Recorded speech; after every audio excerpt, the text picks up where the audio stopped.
वंश वीमैक investor. Stock market index क्या होता है? शेयर मार्केट के इंडेक्स का काम है शेयर मार्केट में आ चुकी तेजी मंदी आपको बताना। पर स्टॉक मार्केट के इंडेक्स किस तरह के होते हैं? बॉम्बे स्टॉक एक्सचेंज के ऊपर आपको ढेर सारे स्टॉक एक्सचेंज दिखेंगे। डोमिनेटली क्या है? Like the BSE mid cap index. ये कैसे बनेगा? डिफरेंट डिफरेंट सेक्टर के मिड कैप कंपनियों को लेके ये इंडेक्स बनेगा। ऑयल, सीमेंट, फार्मा, मीडिया, ऐसे। तो बीएसई का एक इंडेक्स है मिड कैप, फिर स्मॉल कैप है बीएसई 100। तो इंडेक्स का पहला काम है मार्केट में आ चुकी तेजी मंदी आपको बताना। इंडेक्स दो प्रकार के होते हैं। पहला प्रकार डाइवर्सिफाइड इंडेक्स, जहां हम अलग अलग सेक्टर के कंपनियों को लेके उसको बनाते। लेट्स सी डाइवर्सिफाइड इंडेक्स कैसे बनता है और स्टॉक कैसे सिलेक्ट किए जा सकते हैं इंडेक्स के लिए। इमेजिन कि एक इंडेक्स है बीएसई मिड कैप। अब ये किसको रिप्रेजेंट करेगा? एंटायर मार्केट को मिड कैप कंपनियों के तहत। कौन से सेक्टर आएंगे? Different different. एग्जांपल, बीएसई का मिड कैप इंडेक्स हम देख रहे हैं, बना रहे हैं। इसमें हमको सीमेंट सेक्टर की कंपनी को इंक्लूड करना है, क्योंकि थीम क्या है? Index mid cap. तो सीमेंट सेक्टर में से ये जो तीन कंपनियां हैं, JK cement, Shri cement, UltraTech, BSE mid cap index का पार्ट हो सकती है। तीन प्रकार की कंपनियां, JK cement, Shri cement and UltraTech. Mid size company चाहिए, तीनों तो नहीं हो सकती और अल्ट्राटेक भी नहीं हो सकती। अल्ट्राटेक बहुत बड़ी कंपनी है। तो बिल्कुल मिड साइज वाली जो कंपनी है ना, वो है जेके सीमेंट। श्री सीमेंट भी काफी बड़ी कंपनी है। मैंने जब क्लास चालू किया था 2004 में, तब उस शेयर का रेट 90 रुपीज था, और आज हम 2021 में हैं तो शेयर का रेट 20,000 रुपीज है। तो जो 17 सालों में जिसका शेयर का रेट 100 का 20,000 हुआ हो, वो कंपनी मिड कैप तो नहीं रहेंगी। तो जेके सीमेंट ये ऐसी कंपनी है जो सीमेंट सेक्टर से मिड साइज कंपनियों को रिप्रेजेंट करती है। तो ऐसे अलग अलग sector, oil, cement, pharma, media, telecom, ऐसे अलग अलग सेक्टर के मिड कैप कंपनियों को लेके जो इंडेक्स बनेगा, इसको हम कहते हैं mid cap index. Next index क्या है? BSE small cap index. तो स्मॉल कैप इंडेक्स कैसे बनेगा? अलग अलग सेक्टर की स्मॉल कैप कंपनियों को लेके। लेट्स सी फार्मास्यूटिकल सेक्टर है, तीन कंपनियां, Aurobindo pharma, Eris lab and Glenmark. Just जज इन तीनों में से कौन सी कंपनी स्मॉल कैप इंडेक्स का पार्ट बनेंगी to represent pharmaceutical sector. Pharma sector आप सबको पता होता है, so are you aware? Glenmark I hope so famous company है, तो बड़ी ही कंपनी है। अरबिंदो रिसेंटली 3-5 सालों से काफी बड़ी बन चुकी है, और इरीज लैब रिलेटिवली एक छोटी कंपनी है। तो ये स्मॉल कैप कंपनी होंगी बीएसई स्मॉल कैप इंडेक्स से। तो दोस्तों ऐसे इंडेक्स का थीम होता है डाइवर्सिफाइड इंडेक्स। तो ये डाइवर्सिफाइड इंडेक्स कैसे बनेगा? जैसे बीएसई 100, तो बीएसई 100 ये इंडेक्स कैसे बनेगा? बीएसई 100 ये इंडेक्स बीएसई के ऊपर के लार्जेस्ट 100 मार्केट कैप कंपनियों को लेके बनने वाला है। तो we will have a BSE 100 index. Then अब बातें करते हैं अलग अलग इंडेक्स की। इंडेक्स दो प्रकार के होते हैं, सेक्टोरियल एंड डाइवर्सिफाइड। तो डाइवर्सिफाइड इंडेक्स कैसे बनते हैं? अलग अलग सेक्टर के। और सेक्टोरियल इंडेक्स कैसे बनते हैं? एक ही पर्टिकुलर सेक्टर के कंपनियों को लेके जो इंडेक्स बनेगा, इसको सेक्टोरियल इंडेक्स कहते हैं। जैसे बीएसई का बैंकिंग इंडेक्स, ये क्या करेगा? केवल बैंकिंग सेक्टर की कंपनियों को लेगा। ICC bank, HDFC bank, SBI, मतलब क्या? Private sector bank, public sector bank, ऐसी बैंक को लेके जो इंडेक्स बनेगा, इसको सेक्टोरियल इंडेक्स कहते हैं। तो दोस्तों इंडेक्स दो प्रकार के आते हैं, डाइवर्सिफाइड एंड सेक्टोरियल। लेकिन जिन इंडेक्स को आप जानते हैं वो इंडेक्स कैसे है? इंडेक्स एक कॉमन कंसेप्ट है। बीएसई जैसे अपने इंडेक्स बनाता है, वैसे ही एनएसई अपने इंडेक्स बनाता है। फॉर एग्जांपल, बीएसई के मिड कैप इंडेक्स को मैच करने वाला एनएसई के पास कौन सा इंडेक्स है? बीएसई के मिड कैप इंडेक्स को मैच करने वाला एनएसई के पास सीएनएक्स मिड कैप इंडेक्स है, बराबर। तो बीएसई के मिड कैप इंडेक्स को मैच करने वाला एनएसई के पास सीएनएक्स मिड कैप है, निफ्टी मिड कैप है। तो इंडेक्स क्या है? इंडेक्स एक कॉमन कंसेप्ट है। तो जैसे बीएसई इंडेक्स बनाएगा, वैसे एनएसई भी बनाता है। फॉर एग्जांपल, बीएसई का बैंकिंग इंडेक्स है, तो एनएसई का अपने पास कौन सा इंडेक्स है? CNX bank index. मतलब क्या? बैंकिंग सेक्टर कैसे जा रहा है, तेजी की ओर की मंदी की ओर, इसको जानने के लिए आपने बीएसई का इंडेक्स देखा क्या अथवा एनएसई का इंडेक्स देखा क्या? बात एक ही है। मतलब बैंकिंग सेक्टर तेजी में चल रहा है कि मंदी में, इसको जानने के लिए आपने बीएसई का बैंकिंग इंडेक्स देखा क्या अथवा एनएसई का सीएनएक्स बैंक इंडेक्स देखा क्या, जिसको आप शॉर्टकट में कहते हैं बैंक निफ्टी। बात एक ही होंगी। तो दोस्तों इंडेक्स का काम है स्टॉक मार्केट की तेजी मंदी दिखाना। इंडेक्स दो प्रकार के, अलग अलग सेक्टर को जो कंपनियों को लेके जो इंडेक्स बनेगा वो डाइवर्सिफाइड इंडेक्स है।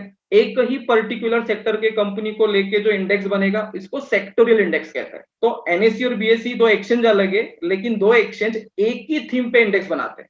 तो एनएससी बीएसई दोनों के पास डाइवर्सिफाइड इंडेक्स है, एनएससी बीएसई दोनों के पास सेक्टोरियल इंडेक्स है, लेकिन जिस इंडेक्स की बातें आप बार बार सुनते और देखते वो क्या है? फॉर एग्जाम्पल सेंसेक्स 30 और निफ्टी 50, ये इंडेक्स आप ज्यादा जानते हैं। वाई? कि इंडेक्स की इतनी सारी नाम है, लेकिन सेंसेक्स और निफ्टी को ही लोग ज्यादा देखते क्यों है या जानते क्यों है? कि सेंसेक्स और निफ्टी को ही क्यों जानते हैं हम ज्यादा? ये BSE mid cap, BSE 100, CNX pharma index, इनकी बातें कम क्यों होती है? क्योंकि दोस्तों सेंसेक्स और निफ्टी एक ऐसे इंडेक्स है जो स्टॉक मार्केट को मोर एक्यूरेटली रिप्रेजेंट करता है।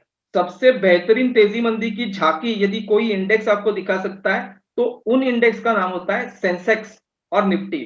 सेंसेक्स बना है बॉम्बे स्टॉक एक्सचेंज से, जिसमें 30 ही स्टॉक होते हैं। निफ्टी बना है एनएससी से, जहां 85 कंपनियों को लिया जाता है। और बैकग्राउंड क्या है? सेंसेक्स कब बना है? 1978 में, और निफ्टी कब बना है? 1996। तो दोस्तों सेंसेक्स और निफ्टी स्टॉक मार्केट को अच्छी तरह से तेजी मंदी के लिए रिप्रेजेंट कर सकते हैं। क्या है आपका जवाब? Yes no? कि सेंसेक्स और निफ्टी स्टॉक मार्केट की तेजी मंदी को बहुत अच्छी तरह से रिप्रेजेंट कर सकते हैं। यस, रिप्रेजेंट कर सकते हैं। Very good. अब हम चेक करते हैं कि एक्चुअली इंडेक्स की क्रिएशन के पीछे थीम क्या है। याद रखना, सेंसेक्स और निफ्टी की ज्यादा आप चर्चा करेंगे, लेकिन ये दो ही इंडेक्स है ऐसे नहीं है, बहुत सारे इंडेक्स है। लेकिन जब हमारी इंडेक्स की शुरुआत होगी, समझेंगे, तो हम बाद में बहुत सारे इंडेक्स के ऊपर ध्यान देने वाले हैं। जो कोई व्यक्ति स्टॉक मार्केट स्टार्ट करता है तो उसके लिए सेंसेक्स निफ्टी ही ज्यादा ध्यान में आता है। लेट्स सी, स्टॉक मार्केट के इंडेक्स का मेन फंक्शन क्या होना चाहिए? स्टॉक मार्केट का इंडेक्स स्टॉक मार्केट का ट्रेंड बताता है। जैसे आप पिछले 4 दिन को स्टॉक मार्केट को देखेंगे तो आपको क्या लग रहा है? लास्ट 4 डे से स्टॉक मार्केट कैसे है? पिछले 2-3 दिनों से स्टॉक मार्केट तेजी की ओर चल रहे हैं कि मंदी की ओर? Hope so. आप बोलेंगे डाउन, तो पिछले 4 दिनों से मार्केट डाउन है, ये कहां से इंडिकेट हुआ आपको? 4 दिन से शेयर बाजार गिर रहा है, ये कहां से समझ में आ गया आपको? That's it Nifty. और जैसे मैंने प्री सेशन में आपको बताया, लॉकडाउन के बाद से अब तक मार्केट का ट्रेंड क्या है? आई थिंक 24 मार्च से लेके आज तक शेयर मार्केट का हाल क्या है? बुलिश और बेरिश। अब ये अप ट्रेंड आपको कहां से महसूस होता है? फॉर एग्जांपल अनलॉक तो अभी रिसेंटली हुआ, लेकिन लॉकडाउन तो लगा 24 मार्च के करीब, तब निफ्टी 7,500 पे था, और अभी रिसेंटली आप देखते हैं कि निफ्टी टच 15,000। तो ऑलमोस्ट 9-10 महीनों में स्टॉक मार्केट का ट्रेंड अप है, तेजी है। ये तो आपको निफ्टी के आंकड़ों को देख के ही पता चल रहा है। तो निफ्टी और सेंसेक्स का काम ही वही है, स्टॉक मार्केट में जो चल रहा है तेजी मंदी, उसका आपको हॉरिजेंटली रिफ्लेक्शन देना। सेकंड, स्टॉक मार्केट के इंडेक्स मार्केट के इमोशन और सेंटीमेंट बताते हैं। आई थिंक अब ये वर्ड तो अलग है।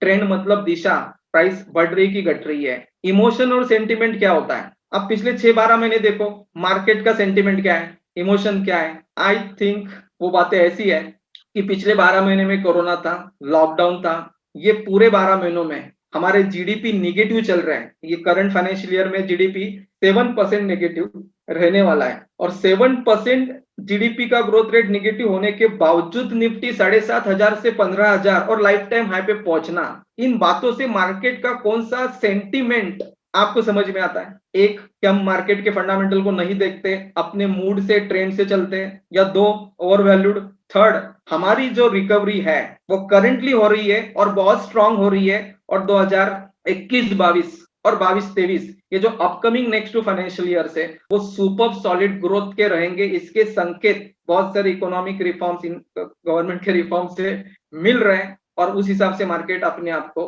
तैयार कर रहा है। तो बाजार कंटिन्यूसली बढ़ रहा है तो ओवर वैल्यूड है, कि सेंटीमेंट ये बताता है कि हमारी रिकवरी हो रही है और स्ट्रांग होंगी, इसके इंडिकेशन मार्केट प्राइस में हॉरिजेंटली कवर्ड है, तो we call as sentiment. Third, market valuation. Actually क्या होता है ना, एक मजेदार टर्म है। स्टॉक मार्केट में आप क्या खरीदते हैं? स्टॉक की मार्केट, स्टॉक मतलब कंपनियों के शेयर्स, और मार्केट मतलब पूरा बाजार खरीदते हैं क्या?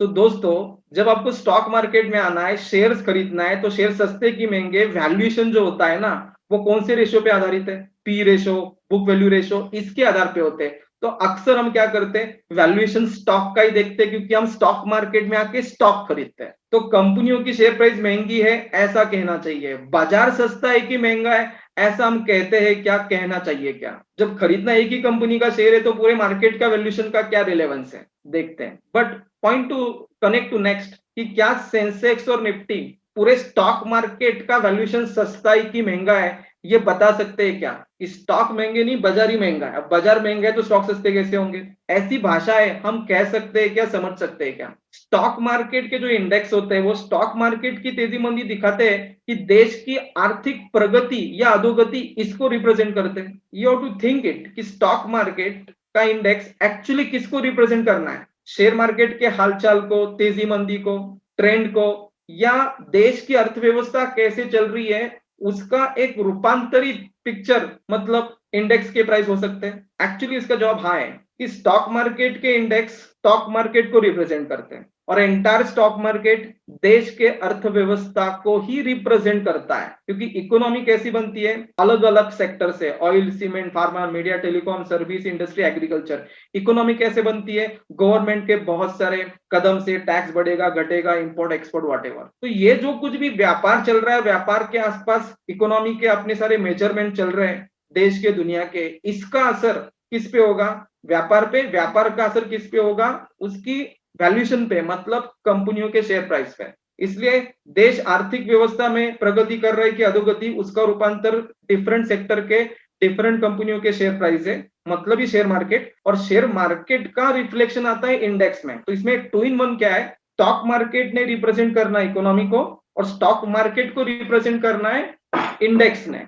ऐसी कॉमन थीम चलनी चाहिए कि निफ्टी सेंसेक्स देख के स्टॉक मार्केट पता चले और निफ्टी सेंसेक्स देख के देश की इकोनॉमिक तेजी मंदी का भी रिफ्लेक्शन पता चले। Is it a need and planning is there कि स्टॉक मार्केट अनेक चीजों को रिप्रेजेंट करेगा, स्टॉक मार्केट के इंडेक्स भी अनेक चीजों को रिप्रेजेंट करेंगे। अगर हम देखते हैं कि हमारी इकोनॉमी कैसी चल रही है, इकोनॉमी में अनेक सेक्टर है जिसको हम इकट्ठा कैलकुलेट करें प्रोडक्शन में तो जीडीपी होता है, और फिर अनेक सेक्टरों को 3 डिविजन्स में बांट सकते हैं, service sector, industry sector and agriculture sector. तो आप देख सकते हैं कि करंटली हमारी इकोनॉमी में एग्रीकल्चर सेक्टर का योगदान कितना है। आप अगर चार्ट पे नोटिस करें तो हार्डली 14% इकोनॉमी का वेटेज आता है एग्रीकल्चर से और सर्विस इंडस्ट्री का वेटेज आता है 59% से। एक्चुअली ये जीडीपी का बाइफरकेशन है, पास्ट टू लेटेस्ट। तो दोस्तों इसी प्रकार का रिफ्लेक्शन स्टॉक मार्केट के सेंसेक्स निफ्टी के अंदर होना चाहिए क्या?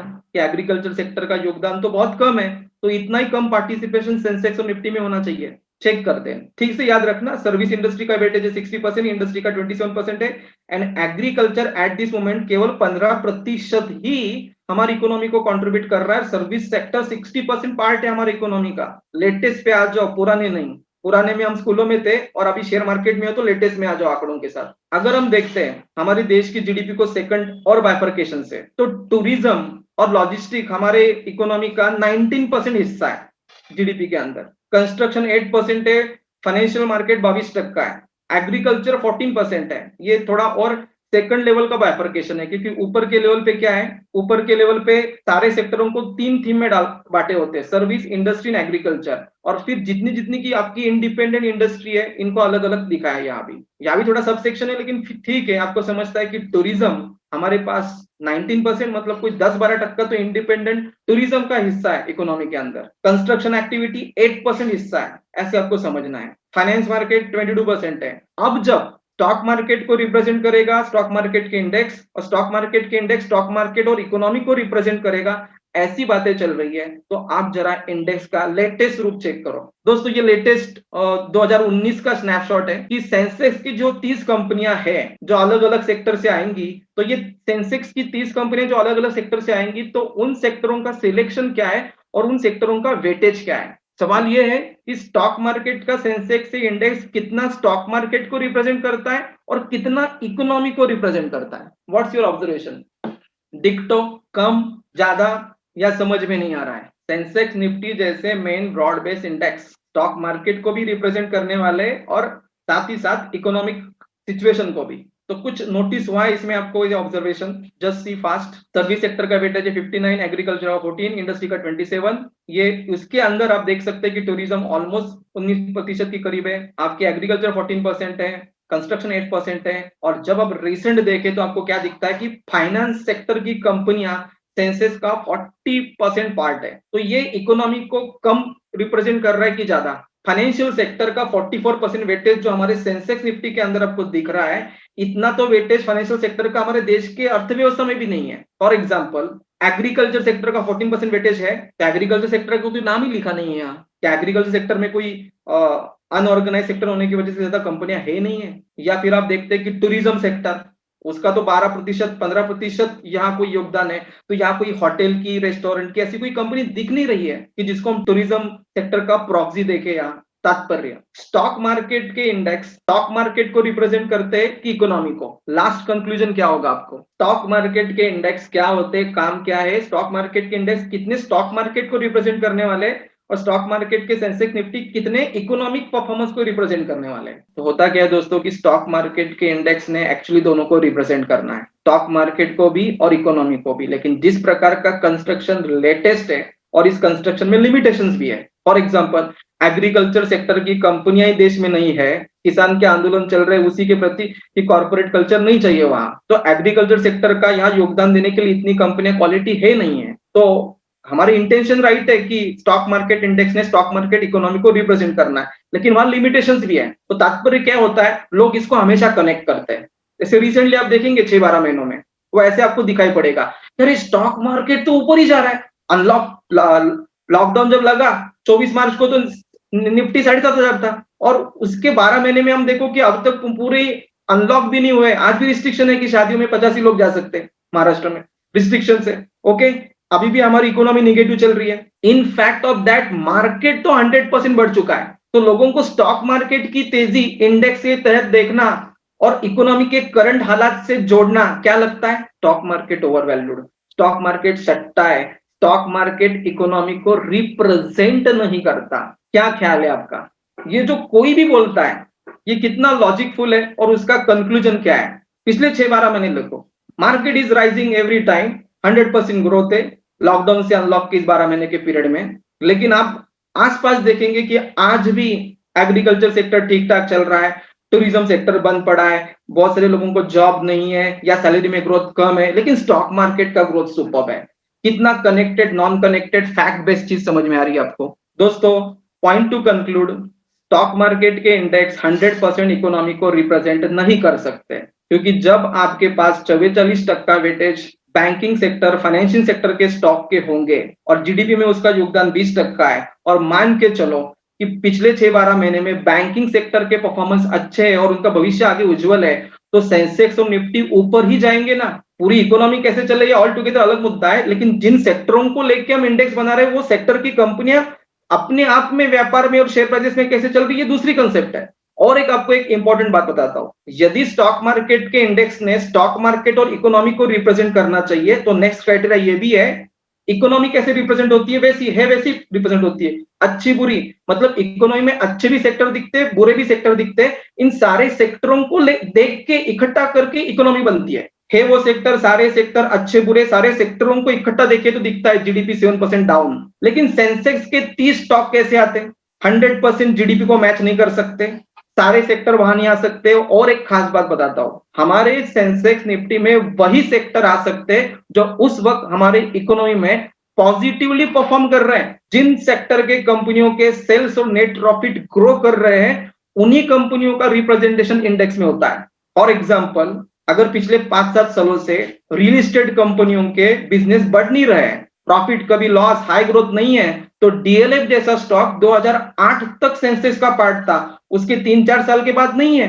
तो अगर पावर सेक्टर की कंपनियां लॉस में पड़ती रहेंगी तो वो पावर सेक्टर की कंपनियां सेंसेक्स निफ्टी का हिस्सा नहीं होंगी, like Reliance power, Tata power etcetera.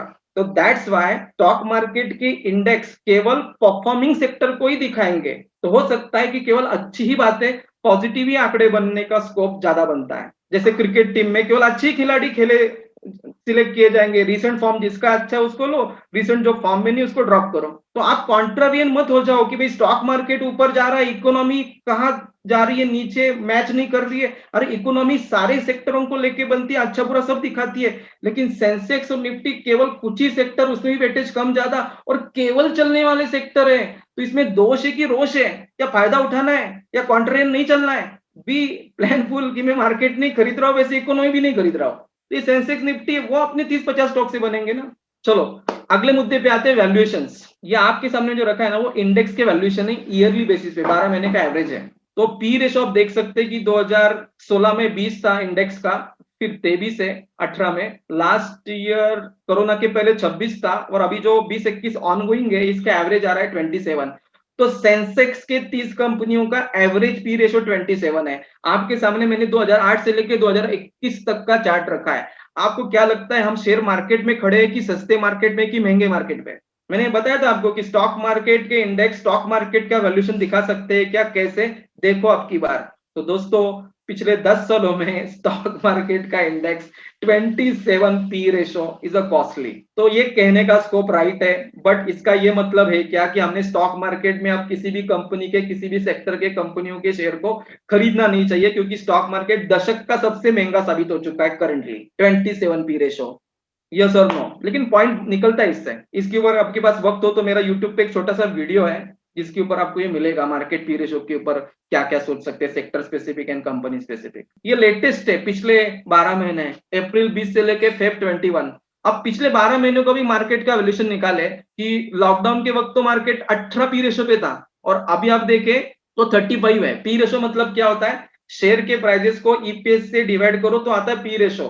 मतलब आपकी कमाई कितनी है और कमाई के कितने गुना महंगा है। 35 निफ्टी पी रेशो का मतलब है, सॉरी सेंसेक्स पी रेशो का मतलब है कि पूरा मार्केट कंपनियों के अर्निंग्स से 35 टाइम हाइयर है। मतलब हम कमा रहे 1 रुपया और शेयर खरीद रहे 35 रुपए पे, कमाई के 35 गुना। 35% नहीं है, 35 टाइम्स कहते हैं इंग्लिश में, हिंदी में गुना कहते हैं, मराठी पट म्हणतात। सो वैल्यूएशन अगर नाम का वर्ड आपको समझ में आना है स्टॉक की जगह स्टॉक मार्केट का, तो ये कोई आंकड़ा है। You can watch the P ratio of the Sensex and Nifty and you can जज इट कि मार्केट इस वक्त सस्ते पे नहीं खड़ा है इतना कि किसी भी स्टॉक को हाथ लगा ले तो सस्ते पे ही मिल जाएगा। तो क्या स्टॉक मार्केट के इंडेक्स एंटायर मार्केट की वैल्यूएशन का थोड़ा सा अंदाज देती है, थोड़ा सा कि ज्यादा?